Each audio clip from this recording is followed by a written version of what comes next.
सांगली मिरज कुपवाड शहर महानगरपालिकेमध्ये जी.बी. हॉलमध्ये आयुक्त मॅडम यांच्या नेतृत्वाखाली आम्ही सर्वांनी पदाधिकारी, नगरसेवक, सर्व NGOज आणि महापालिकेचे अधिकारी सर्वांनी मिळून महापूर जो आपला सांगलीमध्ये आपत्ती जी मोठ्या प्रमाणात येते त्या संदर्भात एक आढावा बैठक घेतली आणि त्या महापुराच्या संदर्भात काय महापूर जर सांगलीत आलाच तर आपल्याला काय उपाययोजना कराव्या लागतील त्या सगळ्यांसाठी आम्ही सज्ज आहोत. महापौर सर्वप्रथम आमची इच्छा आहे की गणरायाच्या चरणी सांगली मिरज कुपवाड शहराला महापूरच यायला नको आणि जर आपत्ती म्हणून तो आलाच तर आम्ही सर्व गोष्टींसहित आम्ही सज्ज आहोत. काही गोष्टी महापूर येण्याच्या अगोदर कराव्या लागतात आणि काही गोष्टी महापूर गेल्यावर कराव्या लागतात. स्वच्छतेच्या, आरोग्याच्या त्या सर्वाचा आराखडा, त्या सर्वाचं एक पुस्तिका आम्ही तयार केलेले महानगरपालिकेत त्याचं अनावरण आणि ॲप जे आपलं आपत्ती ॲप आहे ते सुद्धा आम्ही लॉन्च केलेलंच आहे ऑलरेडी आधी. तर महापूर आलाच तर आम्ही सर्वजण महापुराला दोन हात करण्यासाठी सर्वजण सज्ज आहोत. नागरिकांनी काळजी करू नये, प्रशासनाला सहकार्य करावं. ज्या भागात महापुराच्या संदर्भात नोटिसा गेलेल्या आहेत त्या लोकांनी अलर्ट राहण्याची गरज आहे. जर पाऊस जास्त प्रमाणात अचानक पडला आणि पाणी जर कोयना धरणातून सोडलं आणि पाणी जर शहरात शिरलं तर ज्या भागात पहिल्यांदा शिरतंय त्या भागातील लोकांची राहण्याची वेळ, खाण्याची व्यवस्था, खाण्यापिण्याची व्यवस्था, सर्व व्यवस्था आम्ही करून ठेवलेली आहे. त्यामुळे नागरिकांनी घाबरून जाऊ नये, फक्त प्रशासनाला सूचनांना सहकार्य करावं एवढीच आमची विनंती. नमस्कार. आज सर्व पदाधिकारी आणि प्रशासनाच्या अधिकाऱ्यांच्या समवेत आपण पूरच्या तयारीकरिता आज मीटिंग घेण्यात आलेलं आहे. ह्यामध्ये प्रशासनामध्ये आपण SOP तयार केलेले, त्याचं अनावरण केलेले आहे. आपलं सेंटर कुठे आहेत त्यामध्ये आपण काय नियोजन केलेले, जेवढे स्वयंसेवा संस्था आहेत त्यांच्यासोबत आपली चर्चा झाली. काही नगरसेवकांच्या सूचना होत्या नालासफाईकरिता आणि बाकी त्यांच्या वॉर्डामध्ये जे अडचण आहे ते पण त्यांनी सूचना केली, ते पण आपण करून घेणार आहोत.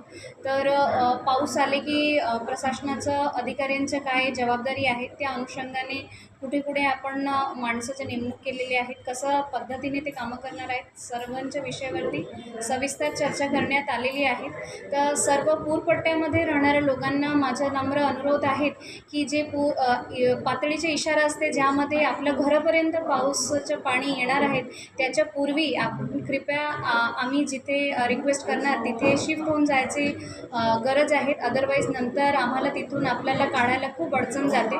तर सर्वांना अनुरोध आहे की जरी इन केस आपल्याकडे पूरची परिस्थिती आली तर आपण प्रशासनाला सहकार्य करावे आणि आपला आपत्ती मित्र जे ॲप आहे त्यामध्ये सर्व काही माहिती तासाने तास आपण त्यामध्ये अपडेट करत आहोत. त्या अनुषंगाने सांगलीकरांनी काही भीतीचे वातावरण न करता त्यामध्ये त्याला फॉलो करावी आणि काही काळजी न करून प्रशासन आपलं नक्की सर्व प्रकारच्या सहकार्यासाठी सज्ज आहे.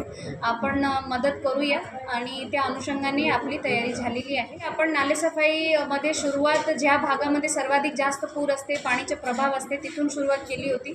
आपली नालेसफाई काही तांत्रिक अडचणीमुळे थोडी विळंब झाली होती. निम्मे नालेसफाई सध्या झालेली आहे.